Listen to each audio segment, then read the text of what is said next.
standing up, usually singing. Once he gets up to the altar, he kisses it. That kind of represents the saints before us. It's kind of a reverence thing to them and also to Jesus. Let's see. Once he's all the way up there, we always say the Kyrie, which is the Lord have mercy stuff. You guys notice that? We have the opening prayer, and that leads us into the second part, which is the liturgy of the Lord. That's where you have the readers come up, which everybody gets to volunteer to do. So do that. It's a lot of fun. Lana does it every week, I think.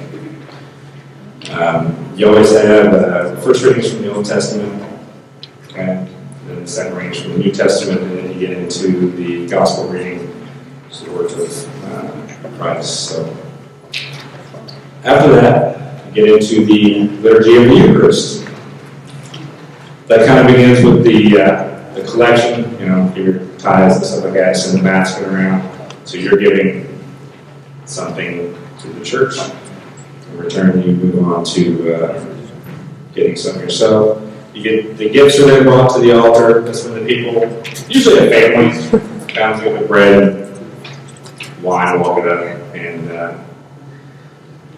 then the priest says a prayer, which is the most important part of the Mass, really. It's when he's turning the bread and wine to the body and blood of Christ. It's a Eucharistic prayer. I don't know the exact words of it, but he says a prayer, lifts it up, consecrated. Once it's consecrated, then it becomes the body and the blood of Christ. Then you have the concluding rites, which is kind of the concluding part of it, the closing. You have a closing prayer. So I said, you go in peace to love and serve the Lord and one another. It's basically kind of the gist of it. I have a video that's going to explain it a little more in detail. I know when I first came to the church, I was really taken aback about how everything was so ordered. And there were so many steps involved. And I was really confused about it because my background is half of my family was Mormon and the other half was Catholic. So I went from very, very far ends of the spectrum. So the Mormon stuff is quite different from the Catholic stuff. After going, I really learned to enjoy all the order of everything, and everything really seemed to fit into place. It made a lot of sense to me, made a lot of sense to my family. It felt right.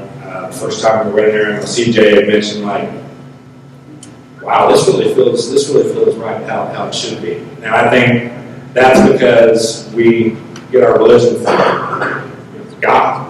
It's not from Bob Smith in LA who came up with something that, we'll do it this way. I mean, this came from Jesus, and that's why we do things the way we do. So, that being said, I'm going to fix the computer, and then we'll watch the video, and we have questions, and if you answer questions right, you'll win prizes.